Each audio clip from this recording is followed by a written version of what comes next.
Very good afternoon बच्चों। आज मैं आप लोग को पढ़ाने वाली हूँ चैप्टर 15 वृत्त की स्पर्शक संबंधी प्रमेय। सबसे पहले हम लोग जान लेते हैं कि स्पर्शक किसे कहते हैं। मान लो मैंने एक वृत्त बनाया है, एक रेखा बना रहे हैं जो वृत्त को एक बिंदु पर छू के निकल रहा है। देखो ए बी एक रेखा है जो वृत्त को पी बिंदु पर छूकर निकल रहा है। अब मैंने एक और वृत्त बनाया है, यहाँ भी एक रेखा बनाया है ए बी जो वृत्त को देखो दो बिंदुओं पर छू के निकल रहा है। तो ये तो जीवा हो गया, पी क्यू तो जीवा हो गया वृत्त का, तो ये स्पर्शक नहीं हुआ। स्पर्शक मतलब वृत्त को केवल एक ही बिंदु पर स्पर्श करके निकल जाएगा। उस रेखा को इस बिंदु पर इस वृत्त का स्पर्शक कहते हैं। मतलब ए बी पी बिंदु पर वृत्त का एक स्पर्शक है। क्लियर? अब चलो हम लोग इस चैप्टर का प्रमेय करते हैं। आज हम लोग करेंगे प्रमेय नंबर 40।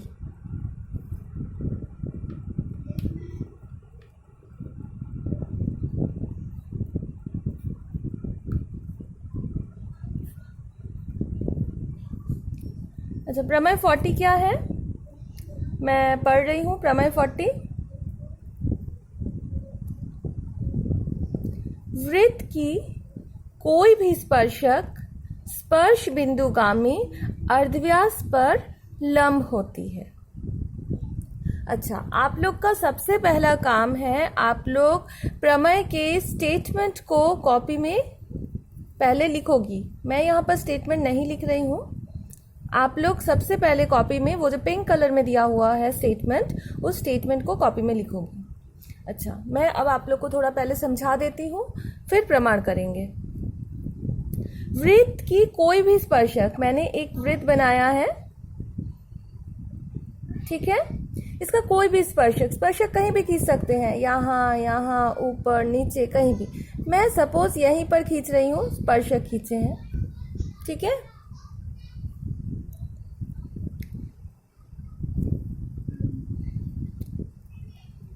ए बी रेखा है, पी बिंदु पर स्पर्शक है और इस वृत्त का केंद्र है ओ, ठीक है।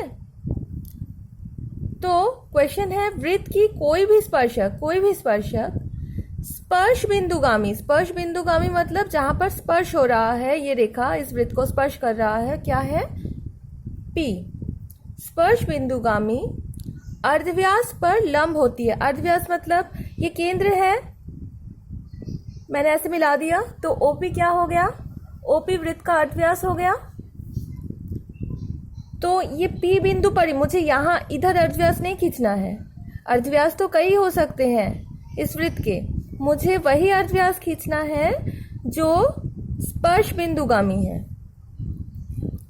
पी पर, ठीक है। स्पर्श बिंदुगामी अर्धव्यास पर लंब होता है। तो अगर हम ऐसे एक स्पर्शक खींचते हैं और स्पर्श बिंदु अगर P है और केंद्र से अगर इस P को मिला देते हैं, तो ये जो OP है ये AB के ऊपर लंब हो जाएगा। क्लियर? आप लोग को प्रूफ करना है कि OP AB पर लंब है। क्लियर? ठीक है, चलो अब हम लोग प्रमेय करते हैं जिस तरह से मैंने आप लोग को सिखाया है। सबसे पहले स्टेटमेंट आप लोग लिख लो कॉपी में। नेक्स्ट हम लोग क्या करेंगे, मैं नेक्स्ट पेज में कर रही हूँ, क्लियरली करेंगे।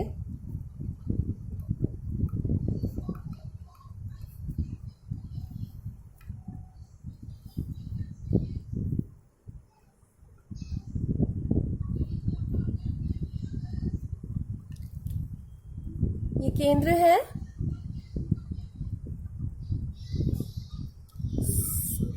स्पर्शक है ए बी, पी स्पर्श बिंदुगामी है, ओ वृत्त का केंद्र है, ठीक है। सबसे पहले हम लोग क्या करते हैं, दिया गया है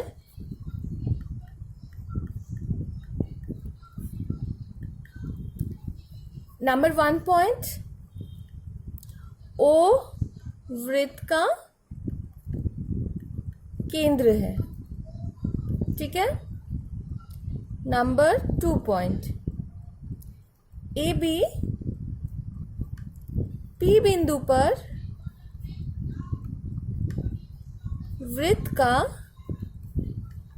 एक स्पर्शक है।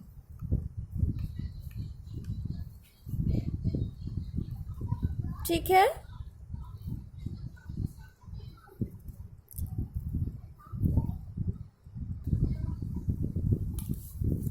थर्ड पॉइंट,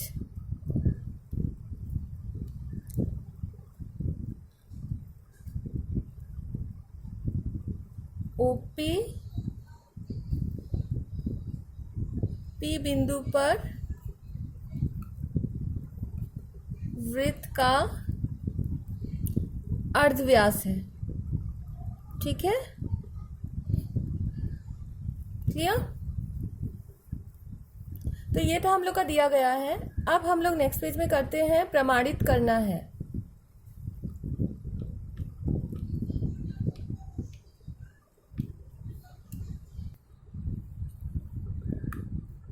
मैं फिर से एक और बार ड्राइंग बना ले रही हूँ।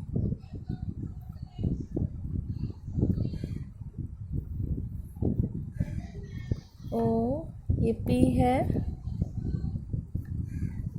और AB स्पर्शक। ठीक है, अभी प्रमाणित करना है।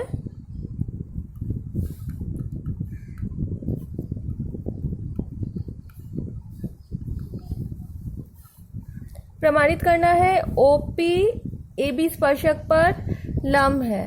तो हम लोग को प्रमाणित करना है OP लंब AB। क्लियर? नेक्स्ट है रचना।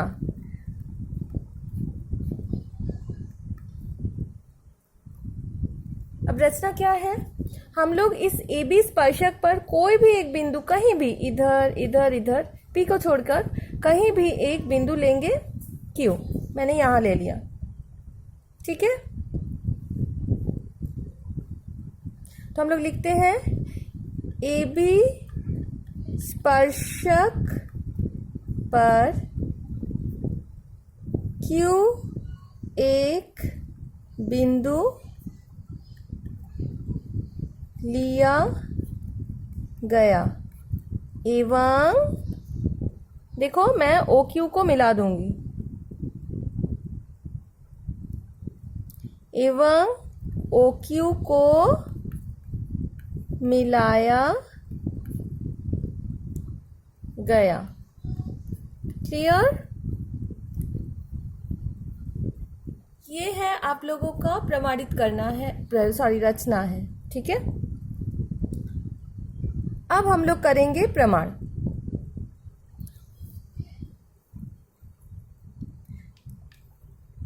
मैं फिर से एक और बार बना रही हूं।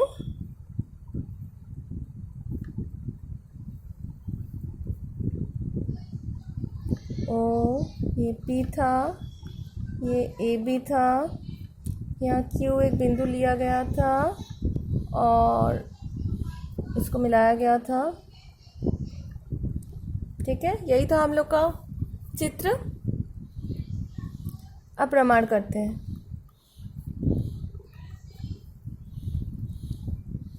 देखो ये OQ जो है ये वृत्त को इस बिंदु पे काट रहा है, तो इस बिंदु का नाम हम लोग कर देते हैं R। ठीक है,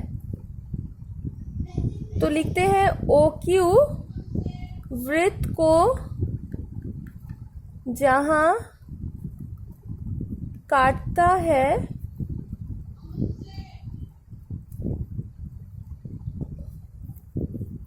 उस बिंदु का नाम R दिया गया। ठीक है, अब ध्यान से देखो ये OR क्या हो गया है, तो देयरफॉर R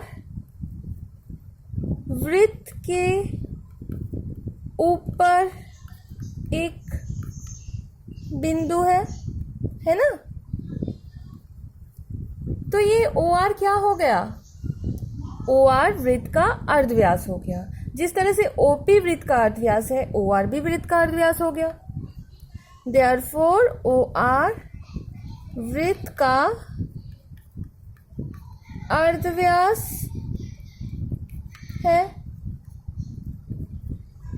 ठीक है।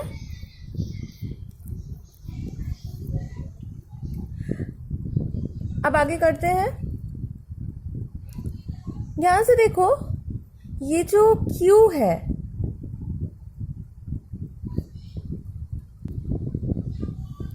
ये Q वृत्त के बाहर है, तो ये जो OQ रेखा है ये OR रेखा से तो बड़ा है। आप लोग को दिख ही रहा होगा, ये जो OR है और ये जो OQ है, कौन बड़ा है? OQ बड़ा है। तो हम लोग लिख सकते हैं OQ is greater than OR।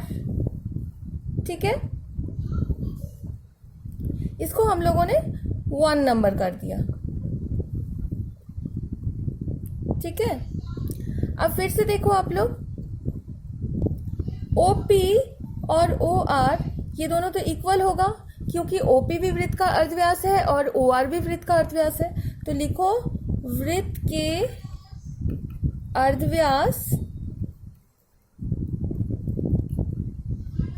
बराबर होते हैं। ठीक है, और इसको कर दो आप लोग 2 नंबर। अब ध्यान से देखो, ये OR और OP तो इक्वल है, तो इस OR के जगह पर हम लोग OP लिख सकते हैं। तो 2 को 1 में रखने पर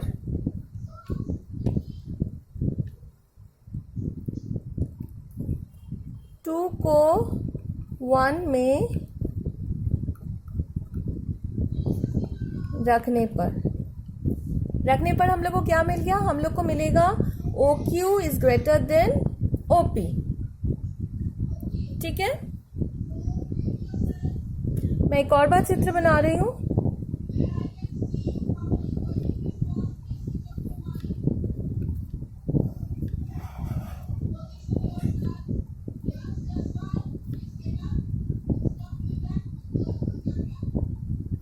ठीक है, ये था चित्र।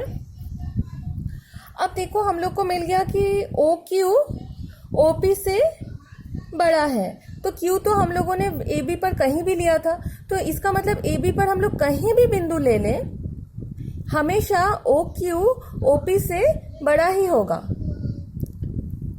तो देयरफॉर किसी भी बिंदु Q जो AB रेखा के ऊपर हो, उसके लिए हमेशा OQ OP से बड़ा ही होगा। ठीक है, अब आप लोग को मैं याद दिलाती हूँ, आप लोगों ने 8 में एक प्रमेय पढ़ा था। 8 में एक प्रमेय था कि AB अगर एक रेखा है, उस रेखा के बाहर स्थित किसी भी बिंदु, यहाँ कहीं भी बिंदु से अगर उस रेखा पर हम लोग एक लाइन खींचे, किसी भी तरह से खींच सकते हैं, ऐसे, तो सबसे छोटी जो रेखा होगी वो लंब होगी। याद होगा आप लोग को, आप लोगों ने 8 में ये प्रमेय पढ़ा था, तो उसी प्रमेय का यूज हम लोग यहाँ पर करेंगे। तो हम लोग लिखते हैं, चूंकि किसी भी रेखा के बाहर स्थित बिंदु से उस रेखा पर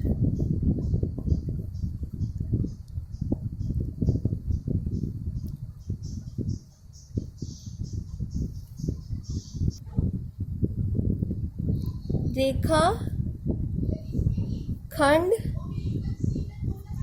खींचने पर सबसे, मैं ऊपर लिख रही हूं, छोटी रेखाखंड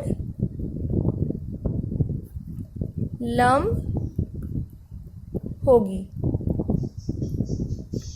ठीक है, किसी भी रेखा के बाहर स्थित बिंदु से उस रेखा पर रेखाखंड खींचने पर सबसे छोटी रेखाखंड लंब होगी। मतलब किसी भी रेखा के बाहर स्थित किसी बिंदु से अगर हम रेखा खींचते हैं तो सबसे छोटी वाली जो रेखाखंड होगी वो हमेशा लंब होगी। ठीक है, तो यहाँ भी वैसे ही है। देखो ए भी एक रेखा है, ओ अगर बाहर स्थित एक बिंदु है तो इससे देखो दो रेखाखंड हम लोगों ने खींचा है, एक है ओपी और एक है ओ क्यू। और ऑब्वियसली हम लोगों ने यहाँ पर प्रूफ किया है कि ओ क्यू ओपी से बड़ा है, मतलब सबसे छोटा हमेशा ओपी ही रहेगा। तो ओपी क्या हो जाएगा, ए बी पर लंब हो जाएगा। क्लियर? तो लास्ट लाइन लिख लेते हैं आप। देयरफॉर OP AB स्पर्शक पर लंब होगा, अर्थात OP लंब AB। प्रमाणित? क्लियर? अच्छा बच्चों, आप लोग को मैं एक बात बता दूं, ये प्रमेय का प्रमाण आप लोग बुक में जैसे किया हुआ है वैसे भी कर सकती हो, सेम ही है। मैंने बस इसे पॉइंट वाइज कर दिया है, तो कोई भी एक करना एग्जाम में, या तो मेरे वाला करना है तो मेरे वाला ही करना, नहीं तो जो बुक में किया हुआ है वैसे ही करना। दोनों को मिक्सअप मत करना। ठीक है? ठीक है, नेक्स्ट प्रमेय मैं अगले क्लास में पढ़ाऊंगी। Thank you.